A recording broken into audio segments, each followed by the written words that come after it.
Yes, ready, start. I am pleased to be here with you this morning to inaugurate the 23rd Congress of the International Society of Sugarcane Technologists. I am happy to know that this Congress is taking place in India after 43 years. I welcome the foreign participants and wish them a pleasant and fruitful stay. It is believed that India is the original home of sugarcane. The earliest reference to sugarcane is traced to the Arthavya Veda, one of the oldest and sacred scriptures of India. There have been references to the Buddha being known as the king of sugarcane in Buddhist literature. Alexander the Great is said to have taken sugarcane from India to the west around 325 BC. It is because of India's long and rich tradition of growing sugarcane that thousands of Indians were taken as intended laborers during the colonial period to distant like lands like Mauritius, Trinidad and Tobago and Guyana. In independent India, thanks to our hard working farmers, technicians and entrepreneurs, India has become the largest producer and consumer of cane sugar. Sugar plays a very significant role in India's agricultural and industrial economy. Although sugarcane occupies barely 3% of India's total cultivable area, about 40 million people are dependent on sugarcane farming and the sugar industry.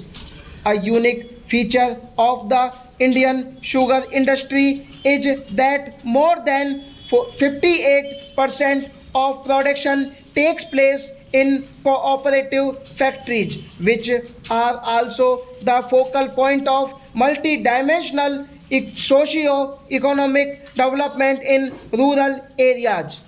The government of India has taken a number of steps recently to revitalize the sugar industry and enable it to reap the benefits of liberalization. I believe that the industry can grow best when it is freed from bureaucratic control.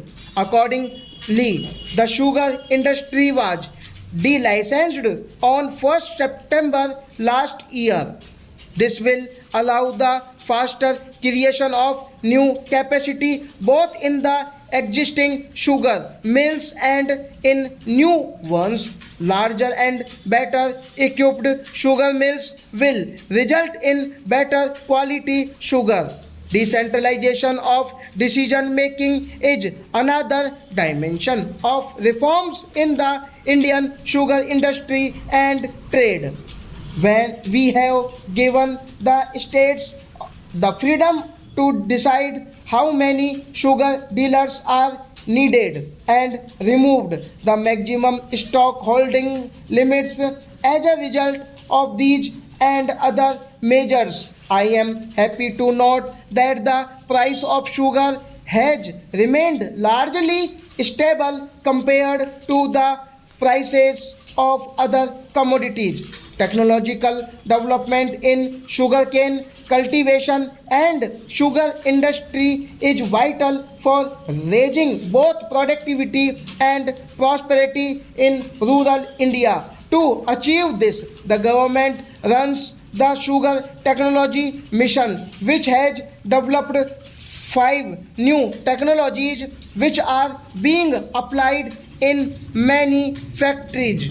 Some of these, like low pressure extraction cane separation system and sulfur burner, have been commercialized for the first time in the world. Some of the specific areas where further research and development is needed are reducing the water consumed in growing sugarcane capacity, utilization of factories, maximizing recovery of sugar from sugarcane, energy conservation, improving the quality of sugar, and minimizing environmental pollution. Use of information technology holds a major promise for the success of all these tasks.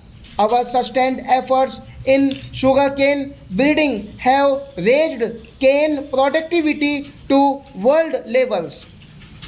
There is, however, a great scope and need for further improvement. India is a country with diverse agroclimatic zones. While cane productivity in the tropical areas has been impressive, it is lower in the subtropical zones. Equally important is the challenge to raise sugarcane productivity in small land holdings. So far, the impact of technology on cane cultivation by small farmers has been minimal in most countries.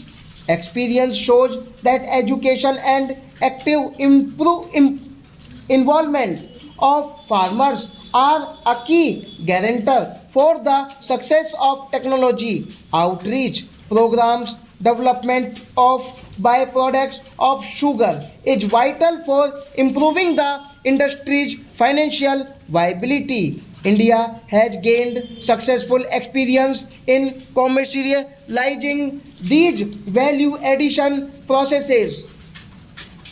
Bagasse has been successfully used in the production of new spirit and paper in India. Similarly, the use of filter cake enriched by distillery effluents for compositing has been successfully tried. Recently, there could be similar usage of other byproducts. Another use which I commend for discussion in this conference is the financial needs of sugar factories for technological upgradation. The government operates the Sugar Development Fund, which provides soft terms for cane development programs, modernization and rehabilitation of existing sugar mills. I would urge the managements of sugar factories to increase eternal generation of surpluses for this purpose. While technological inputs are necessary to achieve efficient cost reduction and quality enhancement, equally important are non-technological factors such as better management. I am sure the delegates will learn much from each other's experiences in this critical area. Co-generation of electricity by sugar mills is a potential low-cost sugar source of energy. It is also environment friendly.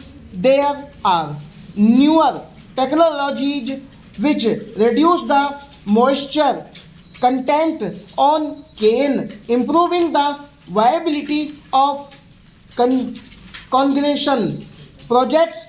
These and other related technologies must be developed and speed fast so that the sugar industry can improve its energy efficiency and even earn more by selling surplus electricity stock.